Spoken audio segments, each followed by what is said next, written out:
Bonjour. Alors, dans cette séance, on va essayer de la consacrer pour un exercice concernant la programmation de l'API. Donc, on a choisi comme système automatisé le store automatique. Alors, comme vous le savez, un store, c'est pour protéger les biens et les personnes des rayons solaires intenses. C'est pourquoi on l'utilise. D'accord? Mais le store, il peut se détériorer lors d'une rafale de vent. Donc, c'est pourquoi la commande automatique, il permet, par l'exploitation des capteurs de vent et du soleil, une utilisation rationnelle et fiable du store.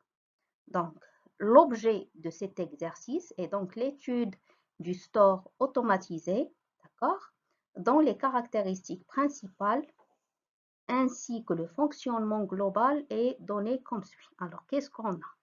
Alors, d'après le schéma, comme vous le voyez, donc on a la motorisation du système, elle est basée autour d'un moteur asynchrone monophasé, c'est le tubulaire, d'accord? La commande, elle est assurée par un automate programmable industriel API de type Zelio. Donc, vous avez en bas un commutateur à 4 positions, alors qui va permettre de choisir entre l'arrêt, c'est-à-dire le stop, le mode automatique et le mode manuel qui permet l'intervention de l'utilisateur, soit pour remonter, c'est la flèche en haut, ou descendre, c'est-à-dire la flèche en bas. D'accord? Alors, en mode automatique, on a l'intensité des rayons solaires est captée par une photodiode. Donc, si la lumière solaire dépasse un certain seuil d'intensité réglable, le store descend. Vous avez aussi la vitesse du vent, elle est captée par un anémomètre qui est capteur de vent. Donc, le store, elle est protégé en forçant sa remontée en cas du dépassement d'un certain seuil de vitesse qui est réglable. Donc, la prise en compte du vent est prioritaire sur la prise en compte de la luminosité, ainsi que sur la commande manuelle. Donc, la détection des déplacements limites de la toile est assurée par des capteurs de fin de course intégrés au mécanisme du moteur tubulaire. Voilà.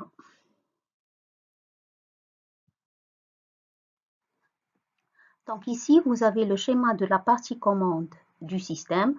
Donc au centre, vous avez l'automate programmable API Zelio. Donc on a en haut son alimentation. Donc il est toujours alimenté entre 0 volts et 24 volts continu. Donc 24 volts DC. D'accord? Alors pour les capteurs, les deux capteurs de vent et de soleil, c'est-à-dire l'acquisition soleil et vent. Alors le capteur de vent, on lui attribue dans l'API l'entrée I1, d'accord? Et le capteur de soleil, on lui attribue dans l'API l'entrée I2. Alors, pour le mode de fonctionnement, alors les trois modes, on a dit qu'il y a le mode descente manuelle, il y a le mode montée manuelle, il y a le mode automatique. Alors, pour le mode descente manuelle, on lui attribue l'entrée I3 pour l'API. Le mode automatique, on lui attribue l'entrée IB pour l'API et pour le mode montée manuelle, on lui attribue l'entrée IC. Alors, du côté sortie, alors qu'est-ce qu'on a? On a, alors, tubulaire, c'est lui qui fait la montée ou bien la descente de la toile, c'est-à-dire du store. Alors, pour la montée du store, on lui attribue Q1, d'accord? Et pour la descente du store, donc on lui attribue Q2. Donc voilà pour ce schéma. Alors le graphe 7 ici donné, c'est le graphe 7 point de vue système, d'accord?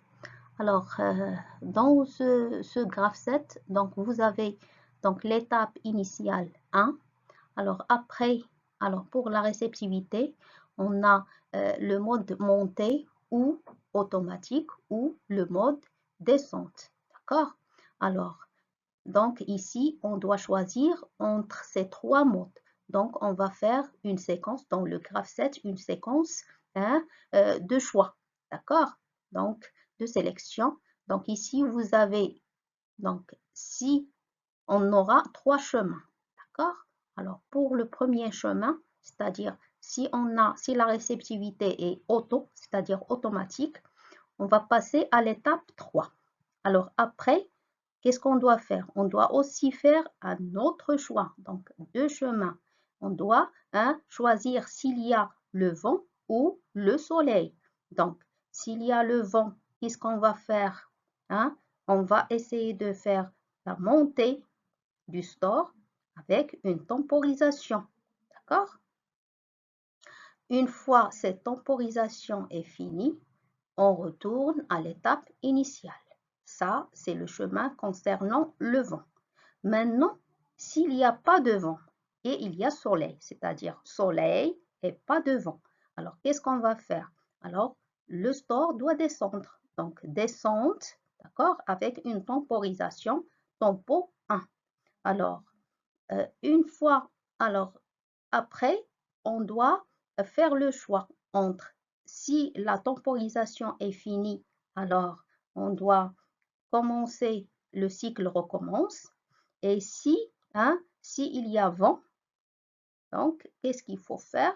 Il faut faire la montée encore avec une temporisation tempo 2 et à la fin de la temporisation, le cycle recommence. Ça, c'est pour le mode automatique.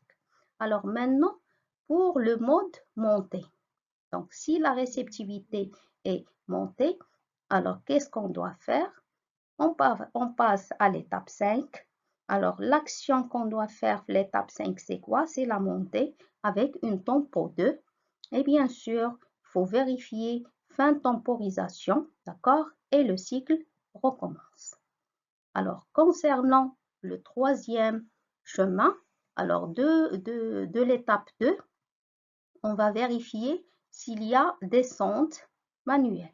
Alors, s'il y a descente, qu'est-ce qu'on doit faire? On passe à l'étape 4. Alors, dans cette étape, l'action qu'on doit faire, c'est la descente avec une temporisation 1. Et après, on doit sélectionner ou faire le choix, si vous voulez, entre s'il y a fin de temporisation, le cycle recommence. Et s'il y a le vent, alors on doit faire monter de l'action, d'accord? L'action, c'est la montée du store avec une temporisation tempo 2 et après, après la fin de la temporisation, le cycle recommence. Alors ici, vous avez le tableau d'affectation des entrées et des sorties. Alors, pour l'action montée du store, alors on lui attribue Q1 sortie API. Pour la descente du store, c'est Q2 comme sortie API. Alors, ça, c'est pour les actions. Alors, pour les entrées, c'est-à-dire les informations, alors vous avez la vitesse du vent dépassant le seuil. Alors, c'est l'entrée I1 pour l'API. Alors, l'intensité lumineuse dépassant le seuil, c'est l'entrée API I2. Alors, la descente manuelle, c'est I3. La montée manuelle, c'est IC. Et le mode automatique, c'est IP. Alors, donc, on vous demande de compléter le graphe 7 codé API suivant. Donc, vous allez le compléter à partir des tableaux, des affectations, des entrées-sorties à l'API. D'accord?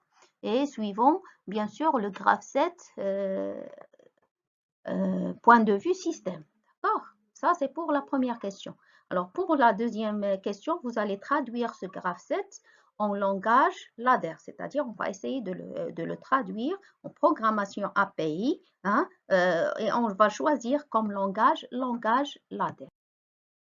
Alors maintenant, on va essayer de faire la correction de ce graphe 7. Alors, comme première réceptivité, on avait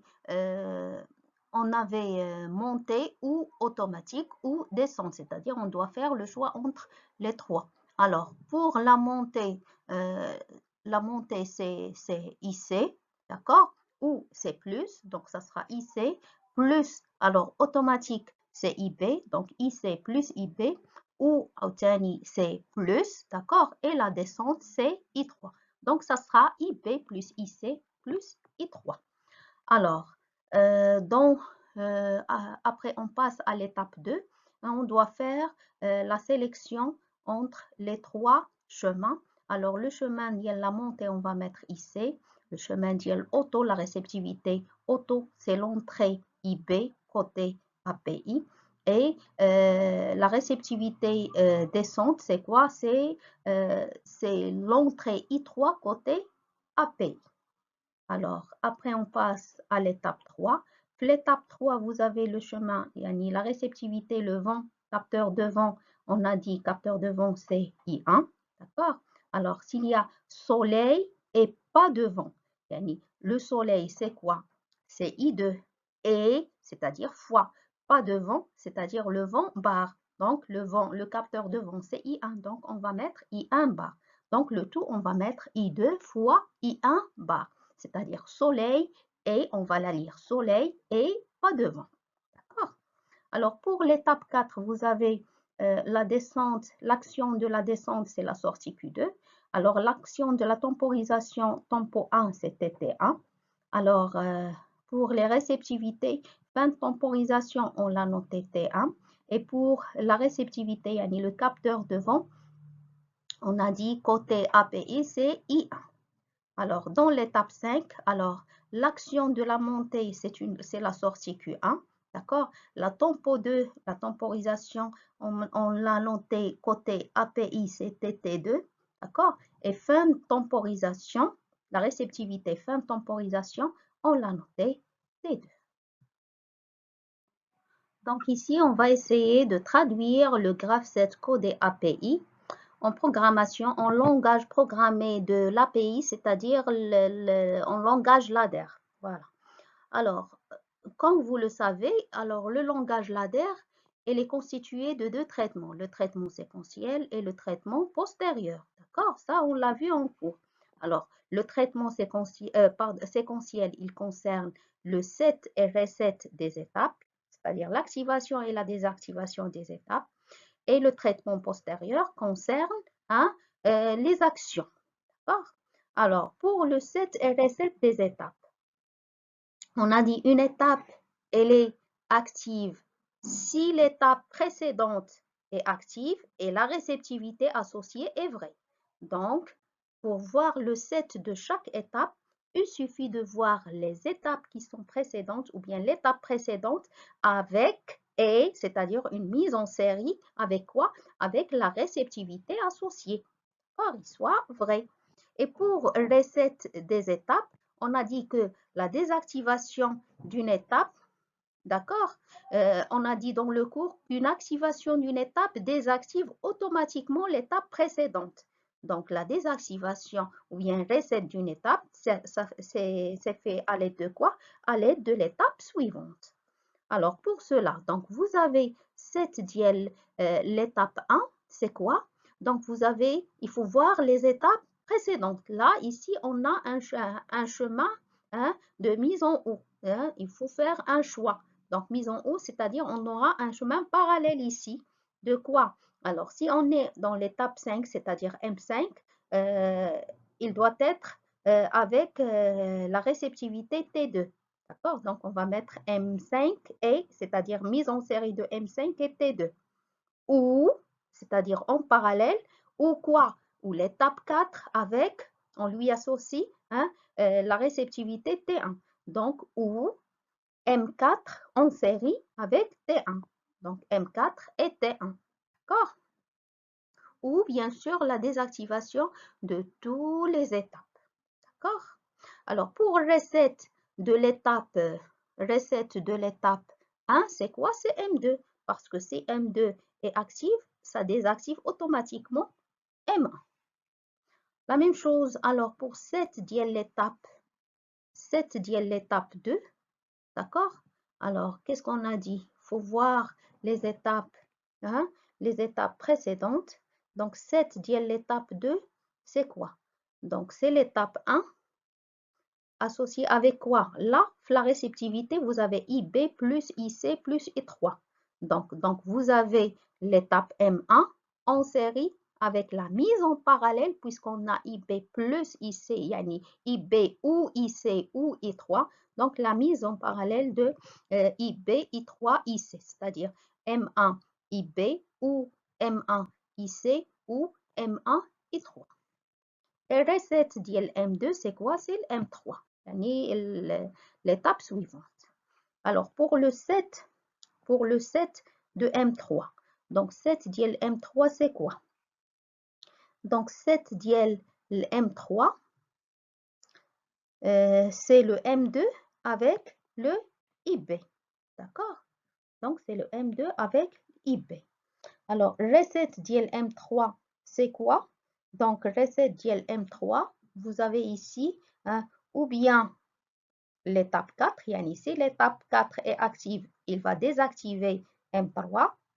Et vous avez aussi, puisqu'on a le chemin entre 3 et 5 à travers I1, donc si l'étape 5 est active, il va désactiver l'étape 3. Donc l'étape 3, recette de M3, ça se fait ou bien à l'aide de l'étape 4 ou l'étape 5. Donc on va mettre une mise en parallèle M4 en parallèle, c'est-à-dire M4 ou M5. Alors, pour le set de l'étape 4, alors, set de l'étape 4, alors, l'étape 4, alors, yani, l'étape 4, ou bien, vous avez ici le choix entre deux chemins, ou bien on attribue à l'étape 4 à l'aide de l'étape 2 avec I3, la réceptivité I3, donc on va mettre M2 I3, ou on passe à l'étape 4 en suivant le chemin. L'étape 3 est I1, I1 bar et I2. D'accord? Donc on a ici le choix entre M2 I3 ou M3 et I1 bar et I2. Donc le I1 bar, il est schématisé par un contact fermé. Alors, on continue l'exercice. Alors, recette de le M4, c'est quoi? C'est l'étape suivante. Et vous avez, pour passer de l'étape 4, vous avez un choix entre deux chemins. Ou bien vous avez l'étape 5, ou bien vous allez, le cycle recommence, c'est-à-dire l'étape 1. Donc, vous avez ici, puisqu'on a un choix, donc vous avez la mise en parallèle entre l'étape 1 et l'étape 5. Si vous êtes dans l'étape 1, ça va désactiver automatiquement l'étape 4. Et si vous êtes dans l'étape 5, ça va désactiver automatiquement l'étape 4. Et la dernière étape, c'est l'étape 5. Alors, le set de cette étape, alors, donc en regardant le graphe set codé API, si vous voulez, alors on peut parvenir à cette étape-là à l'aide de quoi? Ou bien en suivant le chemin de l'étape 2 avec la réceptivité IC, ou, c'est-à-dire mise en parallèle, M3 et la réceptivité I1, ou l'étape 4 avec la réceptivité I1. D'accord? Donc, ça, c'est pour le set de l'étape 5. Alors, pour le set de l'étape 5, alors, qu'est-ce qui fait désactiver l'étape 5? C'est l'étape 1. Donc, recette de M5, c'est M1. Maintenant, on va passer au traitement séquentiel, postérieur du langage ladder. Alors, en regardant le graph set codé API, vous voyez qu'il y a 4 actions, Q1, Q2, TT1 et TT2. D'accord? Donc, on va prendre les 4 sorties, les deux temporisateurs TT1, TT2. Alors, pour TT1, on le trouve il est associé à l'étape 4. Donc, TT1, on va lui attribuer l'étape 4, M4, comme contact. Alors, pour TT2, la sortie TT2, c'est-à-dire la deuxième temporisation, elle est dans l'étape 5, donc on va lui attribuer M5. Alors, pour la sortie Q2, si vous voyez le graphe 7, elle est dans l'étape 4, donc on va lui associer M4. Et pour la sortie Q1, on va lui associer l'étape 5. Et voilà, on a terminé le langage ladder concernant le store automatique.